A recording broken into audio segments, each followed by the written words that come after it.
Pernahkah anda terfikir, mungkin sejarah dunia selama ini tersilap? Bagaimana jika pelaut Melayu sebenarnya sudah sampai ke benua Amerika ratusan tahun sebelum Columbus? Dan lebih mengejutkan, mereka mungkin telah berinteraksi dengan tamadun agung, tamadun Maya. Ini bukan sekadar teori, tetapi ada bukti linguistik dan arkeologi yang mengejutkan yang telah lama disorokkan dari buku sejarah.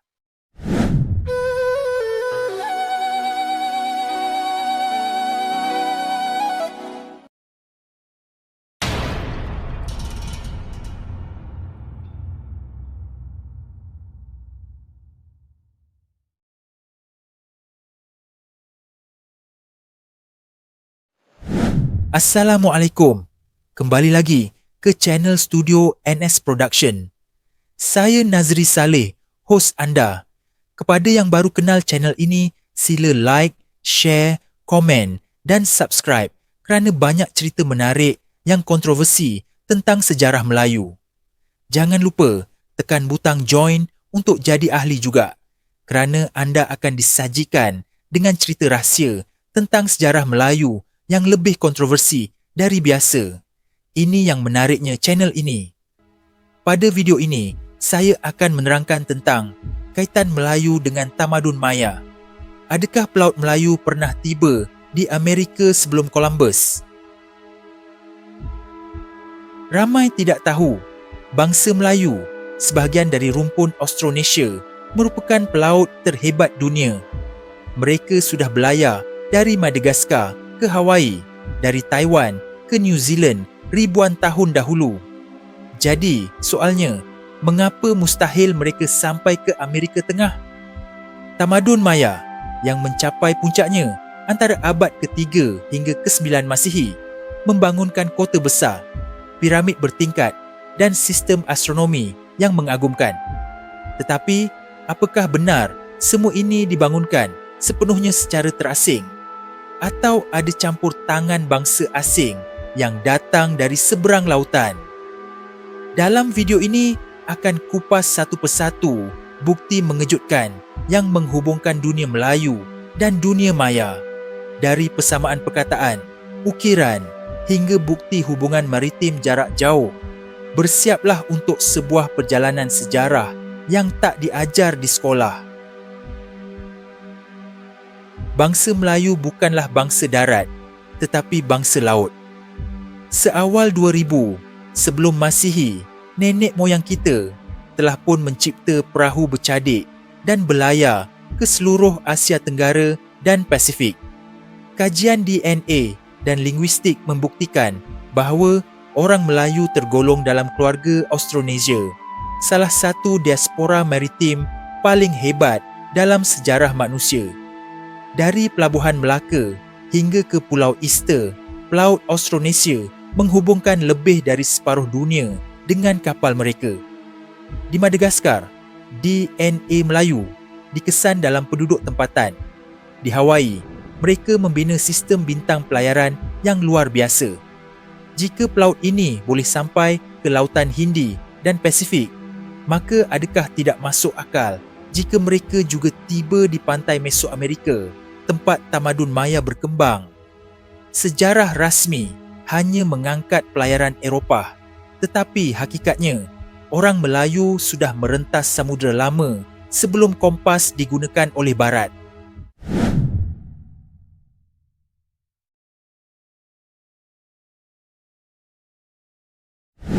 Tamadun Maya adalah antara tamadun yang paling maju di benua Amerika sebelum penjajahan Sepanyol. Mereka membina kota-kota raksasa seperti Tikal dan Chichen Itza, lengkap dengan piramid batu, balai upacara dan kalendar yang sangat kompleks. Yang menghairankan, sistem astronomi Maya sangat hampir dengan ketepatan astronomi India dan Nusantara. Mereka mengira gerhana, pergerakan planet dan bintang walaupun tanpa teleskop moden. Mereka juga membina piramid bertingkat seakan struktur candi di Asia Tenggara. Persamaan ini menimbulkan persoalan. Adakah Maya dan Melayu pernah saling bertemu. Namun, persoalan terbesar ialah bagaimana tamadun ini memperoleh pengetahuan begitu tinggi dalam keadaan terasing? Atau adakah kita tidak tahu kisah sebenarnya? Di sinilah muncul misteri paling besar, persamaan kata antara bahasa Maya dan Melayu kuno. Kajian awal abad ke-19 oleh Cyrus Thomas dan Edward Tregear mendapati berpuluh kata dasar dalam bahasa Maya menyerupai bahasa Melayu. Antaranya, tanah, Maya dan Melayu, kok, kuku, ik, ikan, mam, mengunyah dan kot, kota kubu. Apakah ini kebetulan semata-mata? Pakar moden ada yang menolak teori ini sebagai kebetulan linguistik, namun sukar untuk diabaikan bila terlalu banyak persamaan dan lebih-lebih lagi apabila maksudnya juga sama.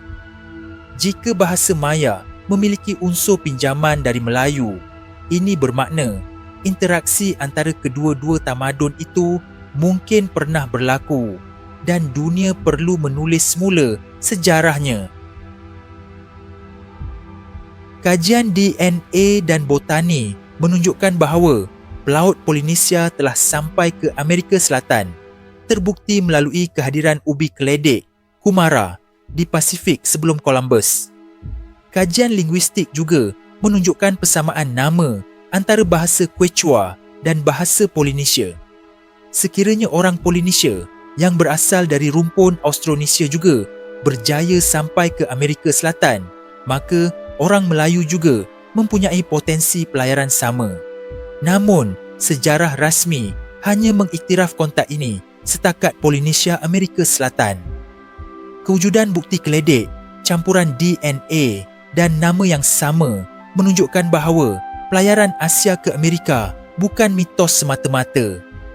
Kita hanya menunggu waktu sebelum bukti sama muncul untuk pelaut Melayu.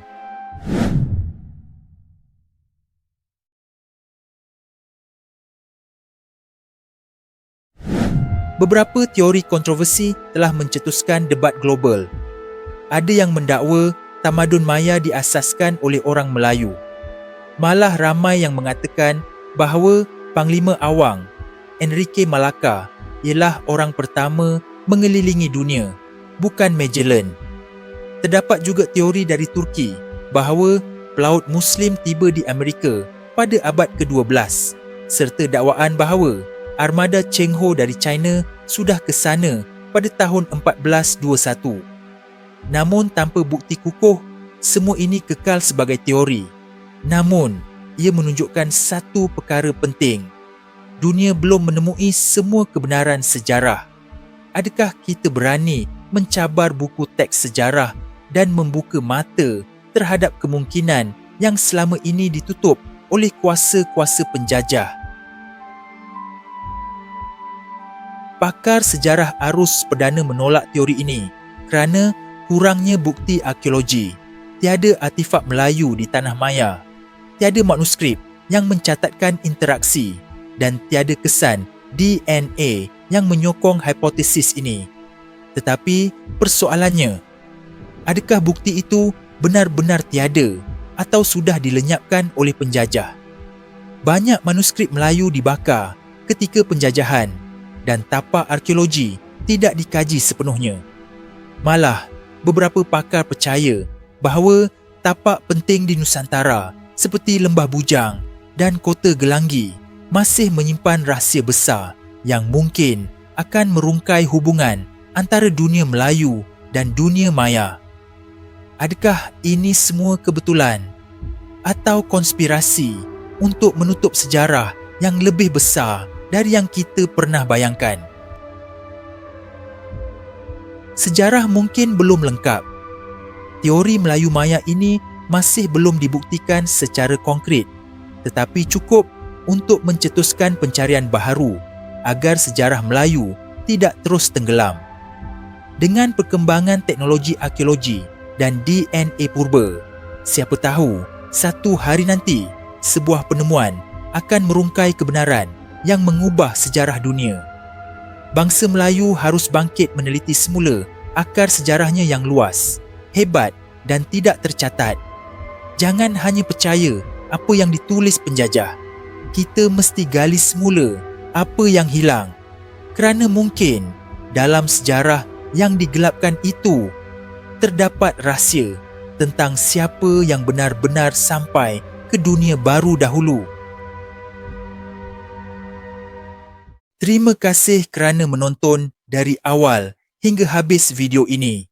Jangan lupa tekan butang subscribe, aktifkan butang loceng notifikasi, tekan butang like, join dan butang share. Kongsikan kepada rakan-rakan anda. Berikan komen di bawah jika anda mempunyai pandangan atau teori sendiri tentang apa yang dibincangkan pada video ini. Teruskan bersama saya di channel ini untuk lebih banyak lagi kisah-kisah menarik dari sejarah yang kurang diketahui. Terima kasih kerana menonton dan jumpa lagi pada video seterusnya. Assalamualaikum. Salam misteri dan pengetahuan.